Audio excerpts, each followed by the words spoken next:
Somewhere up in the mill country corner of South Carolina, there's a town where a whole house costs about what people put down as a deposit in a big city, where they just finished building a brand new hospital, and where almost nobody you know has ever thought to move.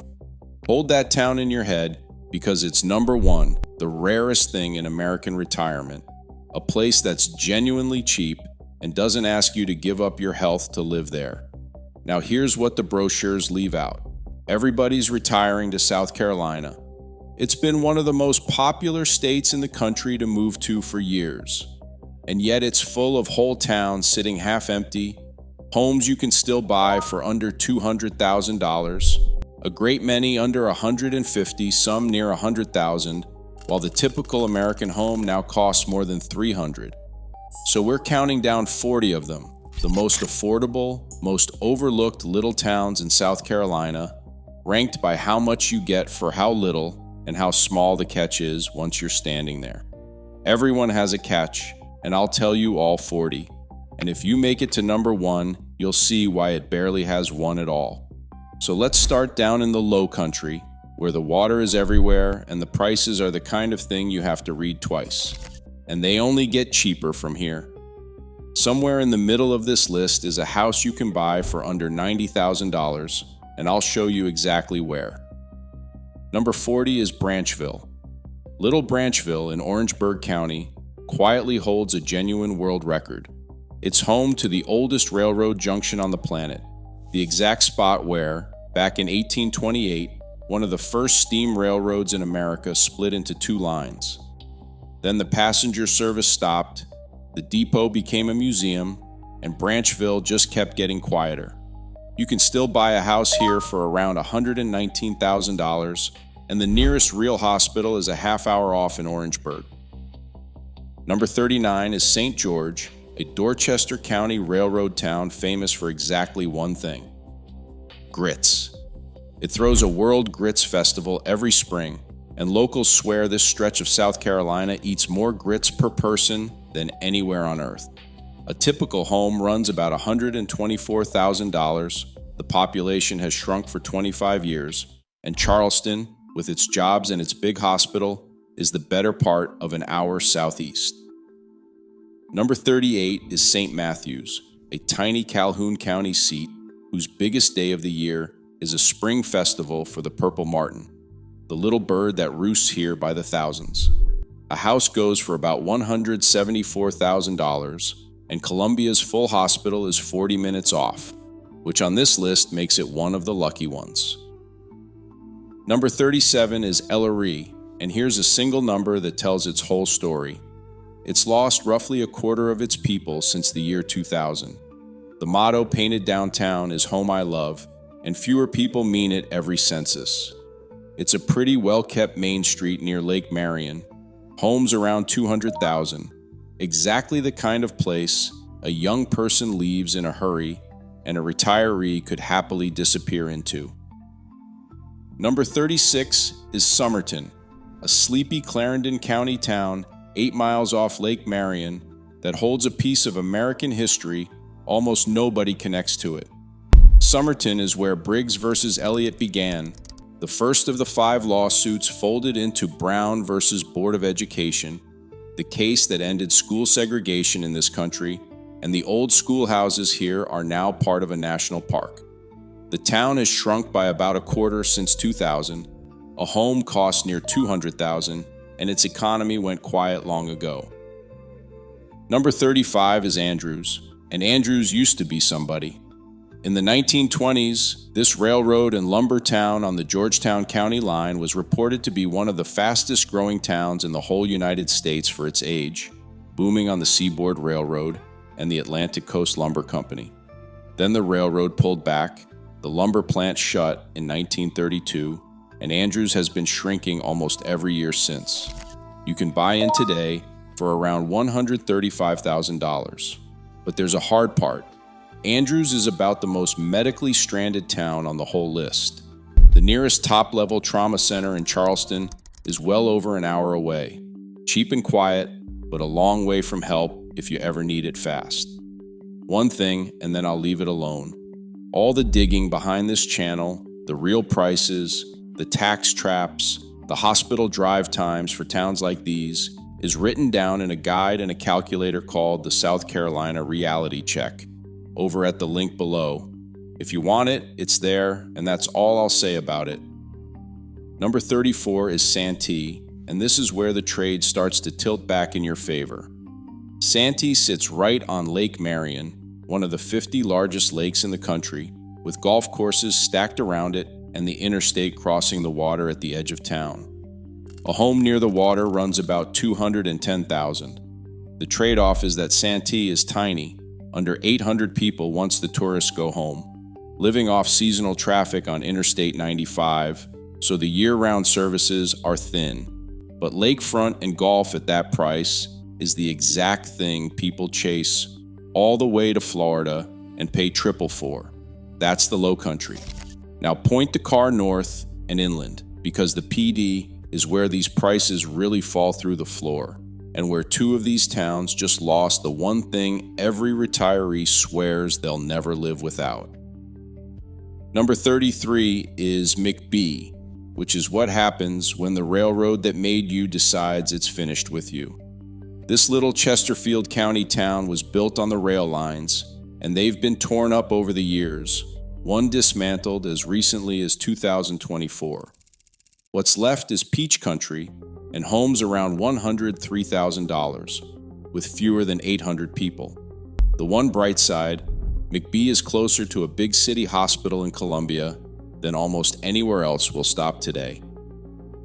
Number 32 is Chesterfield, which holds a distinction nobody prints on a postcard. It is the least populous county seat in all of South Carolina, a faded courthouse town of barely 1,300 whose young have been leaving for 2 generations. A house goes for well under $200,000, with the nearest hospital over in Cheraw, about 25 minutes up the road. Number 31 is Society Hill, and this one stops you for a second. Only 438 people live here today, 438, and yet it's one of the oldest settlements in the state.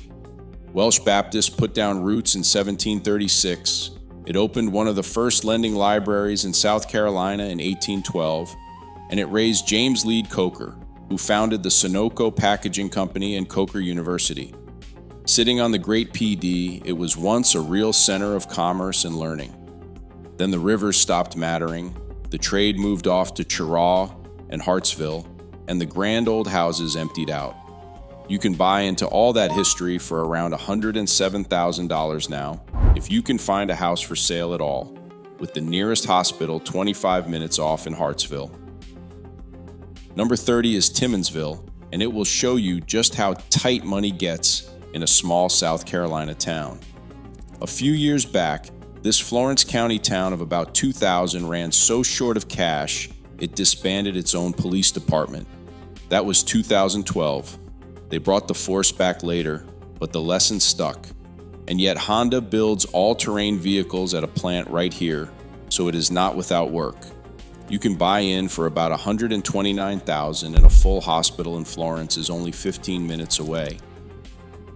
Number 29 is Johnsonville, whose old motto is Outpost to the Coast. It earned that as a ferry and stagecoach stop back when Francis Marion, the Swamp Fox, took his commission near here. The highways bend around it now, and Johnsonville is a quiet crossroads of under 1,400 people in rural Florence County, homes down in the low hundreds of thousands. Stay with me though, because we're about to drop straight into the cheapest stretch of this entire trip. Number 28 is Latta, a Dillon County railroad town that still runs its public library out of a 1914 Carnegie building, one of only a handful of the originals still working in the state. It's a town of about 1,300 with a walkable historic district and homes that until recently sat around $130,000, though the price is climbing as people notice. Dillon's hospital is about 12 minutes away. Number 27 is Lamar, a tiny Darlington County tobacco and farm town of under 900 that still throws a spring egg scramble jamboree. The tobacco money that once floated towns like this dried up long ago, and Lamar has been shrinking ever since. Homes run around 147,000, with the Carolina Pines Hospital in Hartsville 20 minutes off. Number 26 is Utahville, a speck of 235 people on Lake Marion, where the last major Revolutionary War field battle in the South, Utah Springs, was fought in 1781. The waterfront lots look steep, but that's the lake talking. Off the water, Utahville is cheap, tiny, and thin on services. Number 25 is Mullins, and Mullins used to be the capital of tobacco. For decades, this Marion County town called itself, right out on the signs, the world's best tobacco market. When the crop came in, the downtown warehouses filled with golden leaf and buyers and cash. Then, in 2004, the federal government ended the tobacco program, the buyout everyone called it, and the quota system that had propped up small tobacco farmers for 70 years vanished. The crop that built Mullins collapsed almost overnight. What's left is one of the most haunted main streets in the Pee Dee, block after block of grand brick warehouses with nothing to put in them, and houses around $103,000, some of the cheapest anywhere in the state. Mullins lost its hospital years ago, though Marion's is about 12 minutes off. Now we swing back toward the middle of the state because the next stretch has a town so cheap it barely looks real, and another where a power company did something almost no one in America has ever done on purpose. Number 24 is Blackville, and Blackville comes with a story you will not hear anywhere else. On the edge of this Barnwell County town of under 2,000 people is a spring called Healing Springs, and the deed to that land, filed at the county courthouse, lists the legal owner as, and I promise I'm not making this up, God Almighty. People have come for 2 centuries to fill jugs for free, and under that deed, no one can ever own it. That's the wonderful part of Blackville. Here's the hard part. It's one of the poorest towns in the state, homes around $108,000, and Barnwell County lost its only hospital when Southern Palmetto closed. The whole county now has no inpatient hospital of its own, and the nearest is a solid 40 minutes away in Aiken. Blackville will hand you spring water for free, deeded to God. What it cannot hand you is an emergency room. Number 23 is Cameron, a Calhoun County farm town of just 376 people that shed nearly a fifth of its population since 2000. Pecan groves, cotton, peanut fields, and not much else. It's cheap, remote, and aging, with the Orangeburg Hospital about 25 minutes off. Number 22 is Whitmire, and this is the town I promised you back at the start. Whitmire is the single cheapest town on this entire list. The typical home here is worth about $86,000. $86,000. That is not the down payment, that is the whole house, in a country where the average home now runs past $300,000. They used to call Whitmire the Pearl of the Piedmont, back when the Glen Lowry Mill signed the front of every paycheck in town. When the last mill closed in the early 2010s, those paychecks went with it, and Whitmire has been one of the cheapest corners of the state ever since, a long way off the interstate. There's no hospital in town, and Newberry's is about 20 minutes away. If all you want to know is how little you can spend to own a house in South Carolina, $86,000 in Whitmire is close to the floor. Number 21 is Ware Shoals, a mill village in the purest sense. A man named Benjamin Regal planned and built the whole town from nothing in 1902 on the Saluda River, right down to the schools. At its peak, the mill employed something like 5,000 people. Then the mill left, and Ware Shoals has been shrinking around the empty shell ever since. A house costs around $140,000, and lately that price has been sliding down, not up. Greenwood's Hospital is about 20 minutes away. Number 20 is Lake City, and we've hit the halfway mark, so let me hand you the town that captures this whole paradox best. It was the birthplace of Ronald McNair, the astronaut who died aboard the Space Shuttle Challenger, a black kid from a segregated South Carolina town who grew up to fly into orbit. Every spring, Lake City turns its entire downtown over to art fields, one of the biggest art competitions in the American South, drawing tens of thousands of visitors and real prize money. And in December of 2022, after 56 years, Lake City lost its hospital, folded into a single new one built out in the countryside toward King Street. Fine if you can drive, a real problem if the emergency is right now. An astronaut, a world-class art festival, houses around $129,000, and a hospital that just went dark. Only you can decide whether that trade is worth making. Now the back half of this trip is where these towns start winning their positives back, and it opens on the strangest comeback in the whole state. Number 19 is Pageland, the self-declared watermelon capital of the world, with a giant watermelon painted on the water tower to back up the claim. It's thrown a watermelon festival every summer since 1951, and a real Pageland watermelon in July would settle the argument for you. It's a Chesterfield County farm town of about 2,400, homes around $200,000, with the nearest hospital 20 minutes off in Cheraw.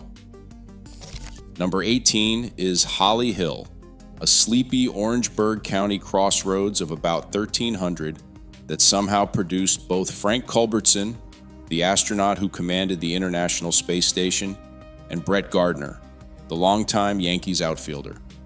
It's slowly shrinking, still a bargain against anything near the coast, with the Orangeburg Hospital about 30 minutes off. Number 17 is Great Falls, and this is the comeback I promised you. For a century, Great Falls was a Chester County mill town carrying a cruel irony in its own name. There were no Great Falls. The Catawba River had been dammed for power, and the riverbed right through town was left bone dry, a rocky scar where a river should be. The mills closed, and Great Falls settled into being one of the cheapest, most forgotten towns in the state, homes you can pick up in the low hundreds. And then something almost unheard of happened. As part of a federal relicensing deal, Duke Energy agreed to turn the river back on. They released water into those dead channels, engineered real whitewater rapids into the old riverbed, built boat launches, and set a new state park in motion. Within a couple of years, kayakers were showing up in a town that hadn't had a reason to draw anybody in decades. Great Falls is the rarest thing on this list. A dead mill town handed its river, and maybe its future, right back. So hold on to it, because from here to the top, these towns start keeping more of what makes a place worth living in, and a handful never lost it at all. Number 16 is Hania Path, a small Anderson County mill town with a hard, honest place in American labor history. In 1934, during the Great National Textile Strike, guards at the Chicola Mill here opened fire on striking workers, killing several in what people still call Bloody Thursday. For decades, the town could barely bring itself to speak of it. The mill it was built around is gone now, and today Honea Path is quiet and affordable, a house around $225,000, still under what the same one would cost closer to Greenville. You would drive about 20 minutes into Anderson for a hospital.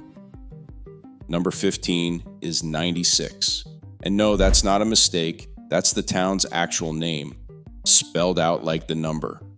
Nobody's entirely sure how it got that name, which only adds to the charm. 96 was a frontier trading post and the site of a brutal 28-day Revolutionary War siege in 1781. And the star-shaped British fort is preserved today as a National Historic Site you can walk right through. The town is a tiny Greenwood County crossroads of about 2,000, homes around $175,000, with the Big Self Regional Hospital only 15 minutes away in Greenwood, a real luxury on this list. Number 14 is Winnsboro, seat of Fairfield County, and it holds a title you'd never expect from a town this size. The clock on Main Street, installed in 1837, is billed as the oldest continuously running clock in the entire United States. Winnsboro gave the world the old Winnsboro cotton mill blues, then gave up its cotton mills, and a few years ago, it gave up its hospital too, Fairfield Memorial, which closed after 63 years.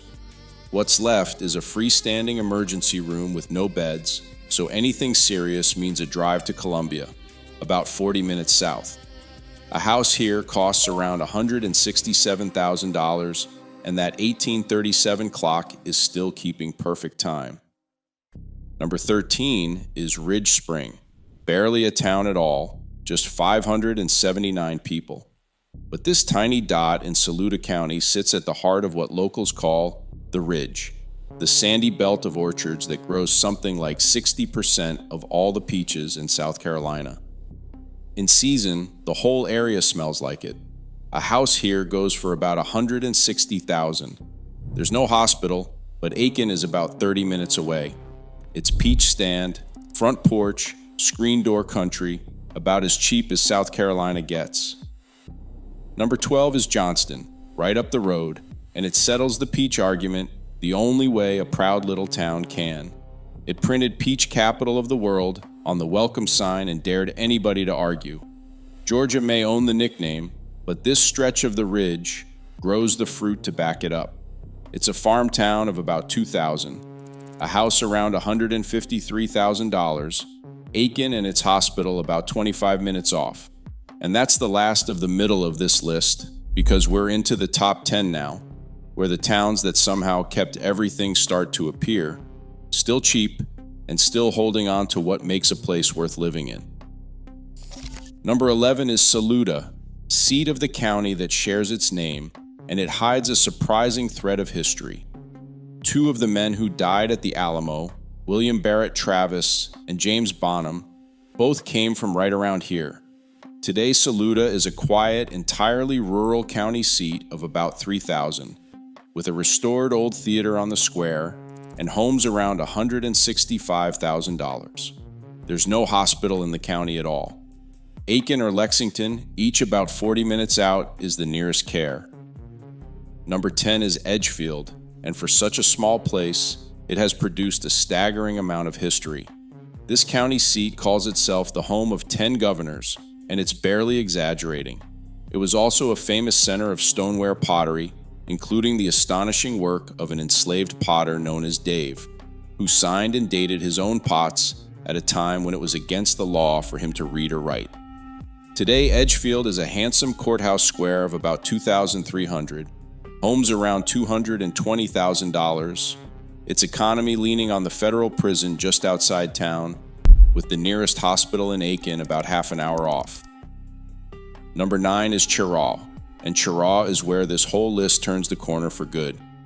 They call it the prettiest town in Dixie, and for once, the nickname earns its keep. The old streets are lined with elms and houses from the 1830s and 40s, a historic district so large and intact, it barely looks like a working town at all. This is the birthplace of Dizzy Gillespie, one of the founding geniuses of modern jazz. Cheraw was a cotton boomtown on the great Pee Dee 2 centuries ago, and when the river trade and the cotton money faded, it grew poorer but held onto every beautiful building, which is why you can still buy into it for around $150,000. And here's the part that matters most. Cheraw kept its hospital, McLeod Health. Cheraw is right there in town, with a $45 million replacement announced in 2024.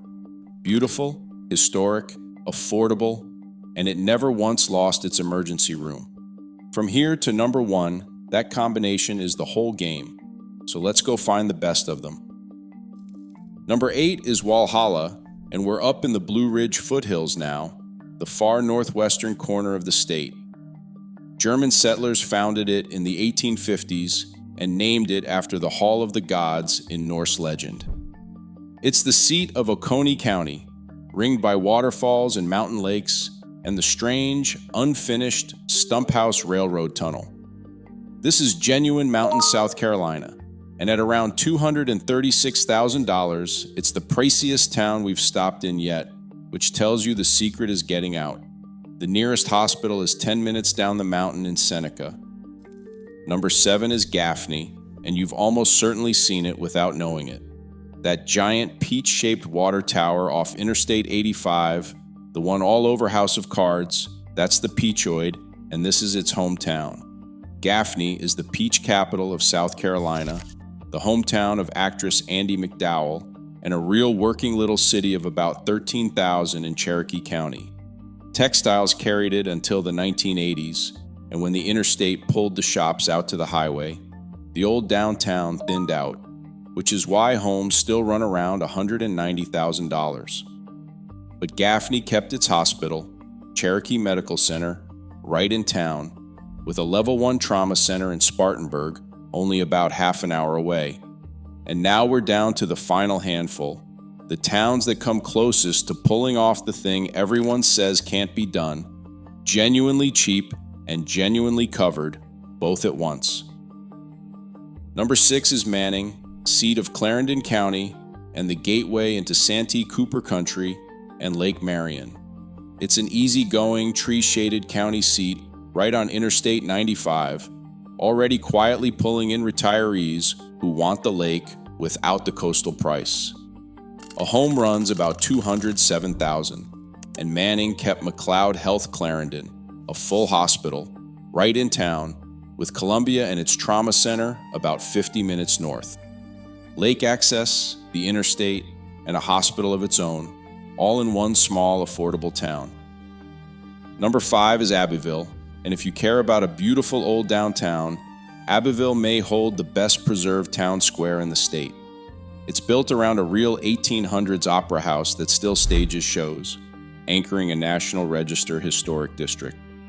It carries a heavy nickname, the birthplace and deathbed of the Confederacy, because the secession movement met here early and the Confederate government came apart here at the end. Set that history aside, and what you have today is a gorgeous, walkable, deeply affordable town of about 5,000, a house around $216,000 with Abbeville Area Medical Center right in town.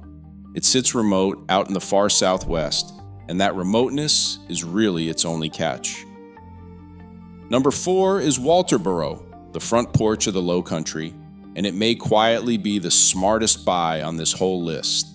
It's that town everybody speeds past on Interstate 95, heading to Florida, a well-known antique shopping stop with a lovely historic downtown full of houses from the 1820s.